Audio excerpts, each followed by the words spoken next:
fellow nerds, and welcome back once again. As usual, I'm Josh, And what's up, everybody? I am Ted. and this is Nerds Make Sense. Back at you once again for another exciting episode.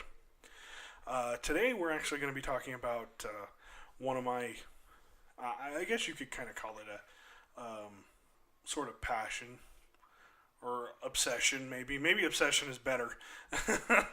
But we're going to be talking about the upcoming Amazon Lord of the Rings series. Now, for those of you who don't know, Amazon had made a $250 million rights deal to produce a 5-season series. 250 million, rights deal, and 500 million production. Yeah, for a 5-season series that will be, it actually, from what we found out, takes place before the Lord of the Rings films. So it's basically like a prequel to the films in a sense. And we just wanted to generally talk about what we think about it, what we know about it, and and maybe give out some ideas on what we think could happen in it. So first up, I love the Lord of the Rings movies. I know you're not a particularly huge fan. I love the trilogy. I even love the Hobbit films. But my obsession with it actually started back with the original Hobbit novel by J.R.R. Tolkien. A man who essentially revolutionized. Well, I don't know if I can say revolutionized, but he had a huge impact on the fantasy genre. Obviously, he wrote the books in the early 1900s. Let me look up that up real quick. Okay, while you're doing that, I'll let everyone know that, like Josh said, I'm not a huge fan of Lord of the Rings. Like, I can take it or leave it, but when we decided to do this, I told myself, like, even if I'm not a huge fan of something, I'm not going to be like, let's not do this, like Josh said, because Josh was like, oh, if you don't like it, I don't want to do it. And I was like, why? This is why we did this channel for, to talk about stuff. So I did my own research for it. Yeah, I didn't watch all the movies or anything, but like Josh said, we found out that I didn't have to because this is a prequel to everything. So yeah. So like for a I newcomer, actually didn't find that out until today. yeah, and so someone like me who didn't watch or see or know everything about Lord of the Rings, this is something I could walk into and be like, oh hey, I don't have to know anything. But I did my own research about the whole thing, so I know what he's talking about. So. Yeah. So the original books were written back in the 1930s and 40s, obviously by J.R.R. Tolkien. I don't know why I can't say his name fast. Maybe it's because of the double R initial. But people have fallen in love with his work over the years. I mean, I'd probably say there's a good number of people who love his work, and about an equal number of people who can't stand his work, simply because of, one, how long the books are, and two, how detailed they are. But to me, personally, that's why I love the books so much, because of the detail he puts into them. Yeah, there's something to be said about being able to imagine a world on your own and kind of fill in the blanks here and there from what the details that are given to you. But he details his world so well to where you excuse me, at the time we're filming this, I'm still kind of getting over my cold. I swear it's almost over, but I mean, I cough in just about every video anyways. Maybe that's a sign that I talk too much. But anyways, he details his worlds so beautifully that you don't have to imagine it. It's right there for you on the page, and you can literally imagine the grass between or underneath the character's feet.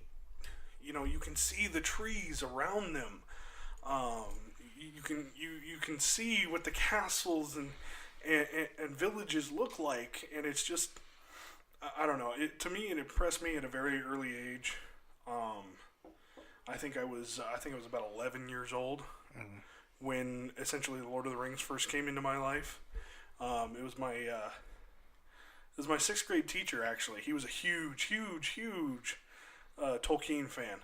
And actually, and then at one point, we used to do. I think a lot of classes used to do this, but the teacher would sit you down and read you a book, like either once or twice a week at the end of the day. And one of the books he happened to read us was The Hobbit. And so, I got to learn all about Bilbo's adventure with the dwarves, meeting Gollum for the first time, Gandalf, and then of course, not too much longer after that, Peter Jackson started doing the Lord of the Rings films. And when I first saw the Fellowship of the Ring, I was smitten by the whole franchise after that. And so, I don't profess to be an expert on the entire franchise, but I can tell you that I'm really, really excited for what Amazon has coming.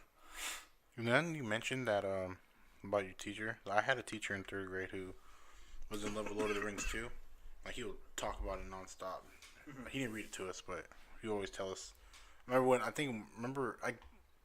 know if he read the books, but I know when the movie came out, mm-hmm. like, he was like telling about us all the time. So yeah, we shared that.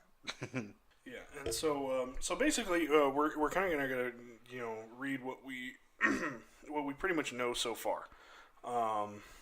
There's no official release date yet, and I don't even think the series has started filming. But we do know, the rights deal was $250 million, as Ted mentioned. There's also a $500 million production budget, which is, if you don't realize, is massive for a television series. Mm-hmm. That is massive. So you can kind of expect the series to be along the lines to be made along the lines of the movies. You can expect the same kind of quality that went into it. So what they're hoping is that within the next couple of years they're going to start filming, and then they're hoping to have it out to us, 2021, 2022. Yeah. Of course, a lot of us fans, we wish it was tomorrow, but we got to be realistic here. As we mentioned, Amazon is making it. So that $250 million rights deal was a bidding war between them and Netflix and HBO. And of course, obviously Netflix is huge right now for making movies. And Netflix has gotten progressively better with all of their stuff, mm-hmm. whether it be, their original television series or their original movies.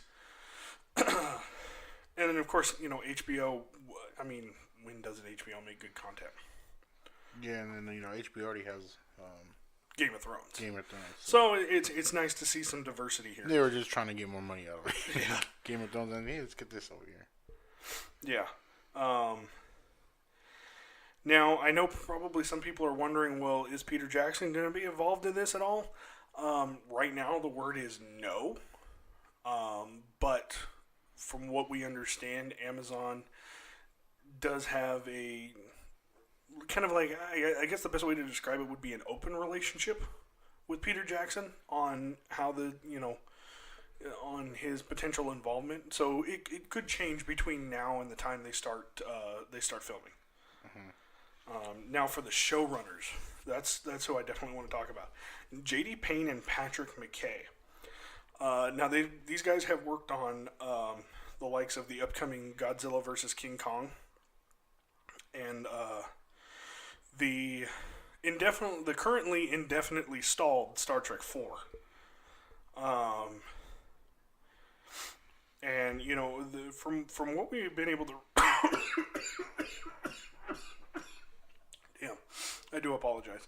From what we've read of about them, they seem like you were saying that they weren't sure that they were the ones that they were kind Oh, of yeah. surprised that they got it. Yeah, so the research, I'll pull it up right now. I mentioned it. Sorry.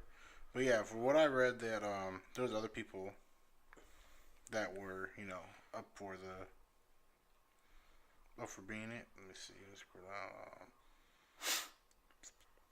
Okay, here it is. Yeah, and so yeah, they were chosen. They're kind of surprised because a lot of people are two writers who are newcomers to Hollywood. They worked briefly, like you said, on a couple of things. Yeah. But it wasn't like headliner kind of they things. were like I said, writers for the upcoming Godzilla versus Kong, and then like I said, the unfortunately indefinitely stalled fourth Star Trek movie. So yeah, so they were kind of surprised. A lot of more people were surprised that they chose these people because there's a lot of other people. Yeah. And from what I've read, though, they seem like they have a good grasp on the franchise. So I mean, it does seem like it's in good hands. They do understand the gravity and the immensity of the world that Tolkien created. So I mean, it hasn't. Even knowing that this is going to be a prequel, it has not deterred my enthusiasm at all for this. I'm really excited to see what they can do. So, I know you've probably done a little more research into this part than I have. Do we have any casting announcements yet, or anything like that? I think I did find something, but like I said, I only did research, a day of research, because. So if you see anything that sounds wrong, well, the only thing that I know of so far is that Ian McKellen was interviewed at one point. And for those of you who don't know him by name, Ian McKellen is the guy who played Gandalf in all 6 movies so far. And he has expressed interest in returning to reprise the role of Gandalf, which I think would be awesome because it would definitely put a connection between the upcoming show and the movies that have already been made. And I think that would be great for fans just because he played the character so well. So I mean, he was probably the one that kept the character closest to what we got to read in the novels. Yeah, so what I found out, so like I said, you can fact check me if you want while I'm reading it. This says that Amazon Studios has rumored that it'll be about young Aragorn. I did read that too. Played by Viggo Mortensen. Viggo Mortensen, yeah. So I don't know how. He was played by Viggo Mortensen in the Lord of the Rings trilogy. Oh, by okay. Peter Jackson. So he's not new. So we don't. Yeah, I don't think it's confirming that he's going to play him again. But I mean, it could be a possibility. Oh, okay, yeah. So I mean, definitely could be because one thing that that's actually left out in the standard versions of the movies, and those who've watched the extended cuts and read the books know that Aragorn is actually 87 years old. Oh crap! Yeah, at the beginning of the Fellowship of the Ring, he's 87 years old because he's a member of what's known as a race of men called the Dunedain, or the Dunedain, depending on how you pronounce it. And essentially, what they are is they're a subrace of humans that have abnormally long lifespans. So where a normal human in Middle Earth might live to about the age of 80, 90, 100. You can expect a Dunedain to live, between 300 to 600 years old or something like that. Oh yeah, so they have more of an elven-like lifespan. Yeah, okay, so I just see what you're talking about. So, however, due to the storyline's timeline, fan site, the One Ring.net explains it's unlikely that Viggo Mortensen 59 will be reprised. Unlikely he will reprise his role. Sir Ian McKellen revealed that he's keen to rejoin. However, Oh yeah, I'm sure if they asked him, he'd say yes in a moment. he won't be joined by Andy Serkis, Who did the voice of Gollum? Solomon Smeagol. Yeah, Gollum and Smeagol. I don't know if he'd want to come back to Lord of the Rings. Yada yada. And one other thing I should say, I did read John Rhys Davies, who played Gimli and also did the voice of Treebeard in the movies, is actually kind of he's criticized Amazon for making the series so soon after the films, saying that it feels like Amazon may be trying to, do it better or something like that. Yeah, I guess we could talk about that. Yeah, because Amazon, I think they're making moves. They're making big moves. Because Oh yeah, they're trying to make they're basically trying to catch up to Netflix. I remember when YouTube or not YouTube was it? I remember when they bought Twitch. That was surprising. That came out of nowhere when they bought Twitch. Like, why is this online store buying a gaming thing? So they're trying to do their own thing. They do a lot of I can't name a bunch of them, but I know I see trailers for them all the time. They do a lot of their own little series on Amazon Prime. Isn't The Tick one of them? Not The Tick. Yeah, The Tick. I know that's probably I haven't seen it, so it's probably a bad reference. But yeah, but they're trying to do a lot of stuff, and I think I did read that Amazon is trying to make this their own little world. I mean, like not their own world, but Well, like from, you said, what I keep hearing is the way all these actors who've played characters in either The Hobbit or The Lord of the Rings, the way they keep referencing it is it sounds like this is going to be directly connected to what Peter Jackson created. Yeah, it's going to be their own little world. Like from what I found out is that it's like you said, it's a prequel before all the other movies. But it's in the world. But from what I understand, it's taking off of what the movies have already established. Yeah, so you're gonna, like you said, you're gonna see some behind the scenes stuff. Maybe you might see like what you tell me earlier. One of the things I was hoping that is if maybe the storyline. I don't know if it's only for 5 seasons or if it's just so far been given 5 seasons with the possibility of more seasons afterwards. Mm-hmm. But one of the things I was hoping is like if they do more than 5 seasons and they finish up what they've established beforehand of the Lord of the Rings and they actually move into the War of the Ring, we can actually see some of the things like maybe battles or other events that ended up being left out of the movies because there's maybe because even in the extended editions, what we saw was maybe a third of what was actually going on in the entirety of Middle Earth during all of this. Because basically the 3 movies focused entirely on the journey of the Fellowship and after they broke and their separate storylines. Whereas that's not all what that was in the books. There were other battles that went on that you got to read about, but didn't see in the movies. Like for instance, the specific names of the battles actually escape me at the moment. The elves of Mirkwood, they actually teamed up with the dwarves of the north in order to fight the orcs of Gundabad, which is the basically the northern areas of the mountains that separate Middle Earth in half, essentially. When the orcs of Gundabad are essentially the bad guys you see in the third Hobbit film. They're part of the Battle of 5 Armies, which you don't. But so from the Lord of the Rings movies, you don't see those battles. You don't see. Legolas's father, King Thranduil, or Thranduil, or however you pronounce his name, and King Dane of the dwarves. You don't see their struggle in the north.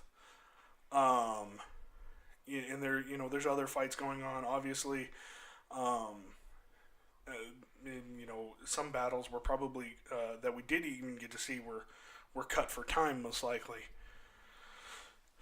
But I definitely hope that there could be a possibility for those kind of things if the show progresses that far. Mm-hmm.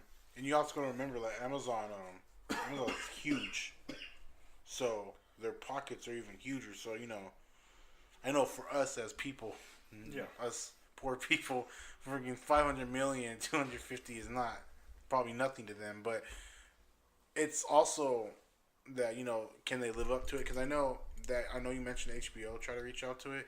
I know Game of Thrones is another show I haven't really watched. Not that I don't like that one. It's I don't have HBO, So, just bought 2 seasons of it on DVD, so we'll see how it goes. But I know that with Amazon getting Lord of the Rings, hopefully the competition is, can they top Game of Thrones? I know. Have you seen some of Game of Thrones? Oh, I've watched every season Okay, so far. so- I'm highly anticipating the final. So what? And For me, before you say that though, I really don't think they're going to have to compete with Game of Thrones because by the time, because here's the thing, the season that's coming up next year for Game of Thrones is their last season. It's been confirmed. Now, whether or not there's a spin-off that comes along down the line, or a prequel of that comes on down the line, I really don't think I think the Lord of the Rings show will come out at just the right time. For maybe even Game of Thrones fans. yeah. Because they'll be going through withdrawals for a couple of years, head twitching to the side. Yeah, you gotta- withdrawals, and itching for something of that type of genre. And you got to understand when I say like compete, I'm not talking about like 2 different shows airing at the same time. You got to compete with. Like you said, will the Game of Thrones fans look at this and be like, oh, okay, this is good, or will they be like, oh, this isn't like Game of Thrones? What am I doing here? Like, I'm not watching. Well, and you also got to think of it like this, sort of like how people compete with Tobey Maguire and all these other Spider-Mans. Like, can they compete with Tobey Maguire? Stuff. Can they compete Toby with was this good show? in the first and second movie. The third movie was trash. Well, it wasn't his fault, but yes, that's exactly what I'm talking about. Are they going to like compete with that? Because if they're going to fill the shoes that, because this is also like I said, making big moves on Amazon's part. They know that this is ending, and they took it, so HBO can't just be like, okay, more money for us. Amazon wants a hand in the pot of money, so they're going to try to do their best to see if they can top Game of Thrones. So now in distant future, people won't be like, oh, yeah, Game of Thrones was good. Like, oh, Game of Thrones was good, but it ended, and then this took the throne. Now you got to compete with that too. Yeah, I can see where you're coming from. But another thing too, and I realize this may end up being, excuse me, a wholly original product by Amazon. But I mean, there's a lot of works that they can use that were written by Tolkien that are just barely coming out now that they can use to fuel their show. Untapped potential. Oh yeah, definitely. Yeah, I mean, okay. matter of fact, J.R.R. Tolkien's son, Christopher Tolkien, actually just released what's to be essentially the final Tolkien novel that wasn't finished at the time of the elder Tolkien's passing. So there's several books out there that maybe some people haven't even read that are full of unused events that can be translated into this show, and would definitely be cool on a to see on screen. Also, there is a speculation that they could even somehow include the Shadow of Mordor game's story. No, they should do that. I Into mean, I'm not a big Lord of the Rings fan, into but the that stuff series. looks cool. I played a little bit of both games. I mean, yeah, they're fun, but I definitely think it would make a better movie than it does a game. Yeah. See, like for me, with because how I am in real life, when I want to put want to put money away and invest in something, I have to do research. I have to figure out if this is a good idea, because I can't get that money back. I know it's different for Amazon. So, as not a huge fan as you for Lord of the Rings, when I see them put that amount of money into 2 people who did some things but not like huge productions, it's do you think that they'll be able to, even with all this untapped potential, could they go wrong with it? I mean, like that's what I'm saying. Oh, Because yeah. like, I think for with instance, anything like this, they definitely could easily go wrong. yeah, for instance, like I know we haven't talked about this, is a future topic, but with Death Note, the anime and the Japanese live action movies, they're fantastic. Mm-hmm. And with the new coming with Death Note in Netflix, it's 50-50 with a lot of people. Fans like me, like I rewatched it recently. It's okay. Is it what I wanted? No, but it's okay as a standalone. But a lot of people would hate it and say that they wasted their money. Netflix, what are you doing? You know what I mean? They had all this material they could have went with, to make their own Death Note movie, what they tried, but they failed, and it's getting a sequel now. Jeez. But a lot of people were like, didn't need it, Yeah.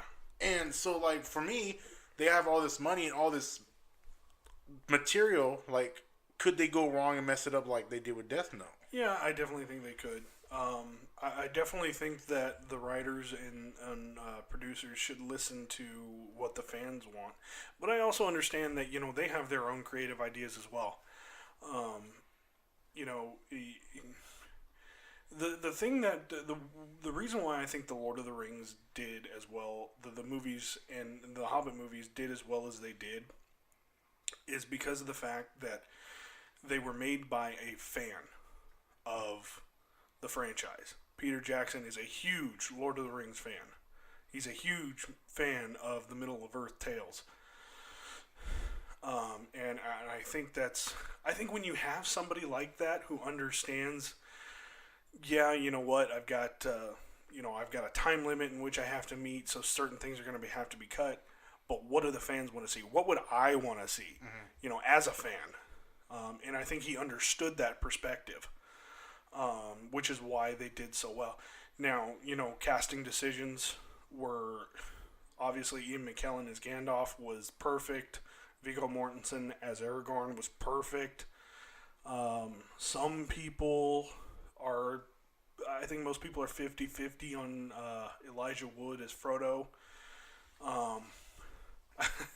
I honestly think there's a certain video on YouTube that changed the way people looked at Frodo. So now he's not looked at as seriously as he probably should be in the movies. You may know the video I'm referencing. I will not reference it on here for basically so we don't get copyrighted. Yeah, I know we're referencing stuff that we don't own the copyrights to by, talking about Lord of the Rings and stuff like that, but, so many other people do. I don't want you to get in trouble with your parents in case you're a little bit underage listening to this. If we swear a little bit here and there, who cares? Most people do it nowadays, but if I reference this video and you happen to be watching it when your parents walk in, they're going to have some questions.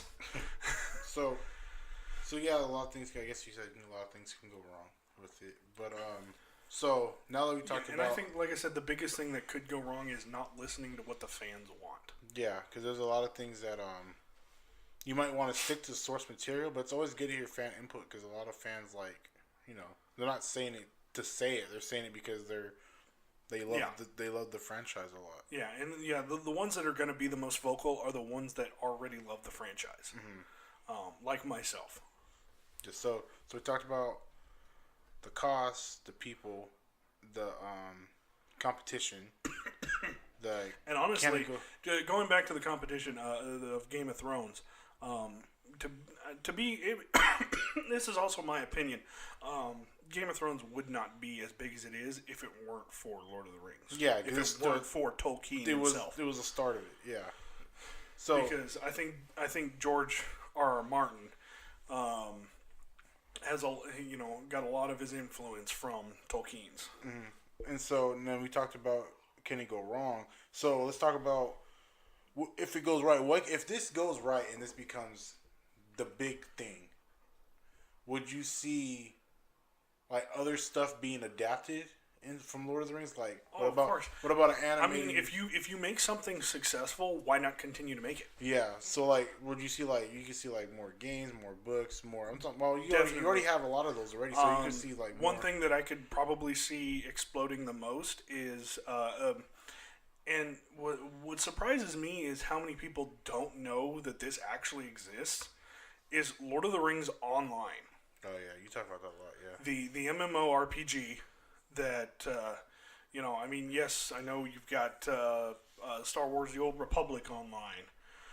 You've got so many other MMORPGs, but I think honestly, if this does really well, you could probably see a whole new set of fans coming in and joining that, because then they can be a part of the stories that they're watching on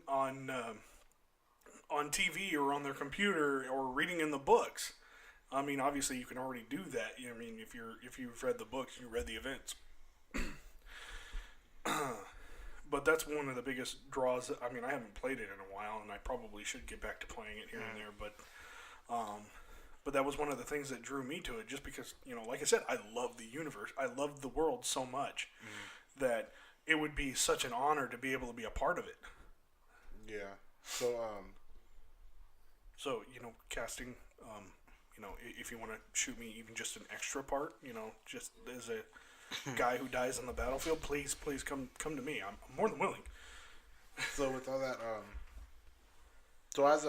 so from my point of view, as a person who's not a fan, I gotta keep mentioning that so people will know that I'm not a fan. But like for me, not being a fan, coming to this and reading up about it, you don't really need to know anything to watch this. And then that's also a good thing, because if I watch it and like it, it'll open the doors and be like, exactly. oh, dude, let me find this, let me find that. So it helps a lot of people. It's good that I'm always a fan of prequels. I love prequels because it tells you something you didn't know about. Except for certain franchises prequels that we will not here mention. I like those too. But, see, I like certain things about them. So, like, it gives you a brief, like, for people who don't know anything about it, it's like the door opening for them. Yeah. To reach out for everything else. And that's definitely. And that's what Amazon's thinking of. Amazon could easily say, oh, this takes place after this.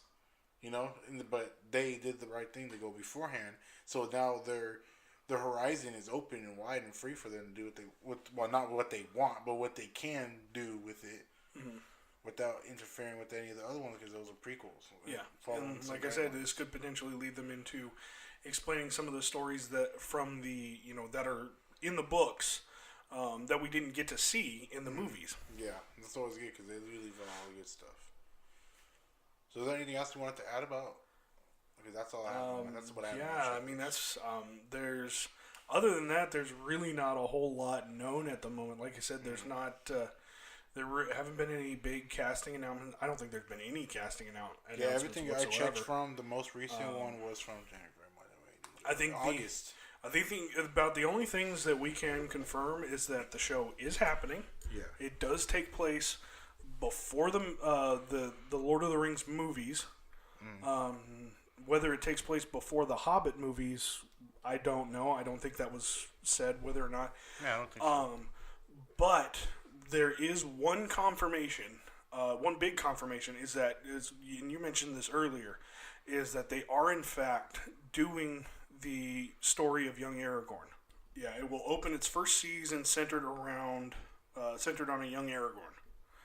So it'll be kind of interesting to see who they cast for him and see whether or not they make him try to look like the way they made Viggo Mortensen look like Aragorn. To see if they try to do the Disney thing and find an actor that looks like a previous character.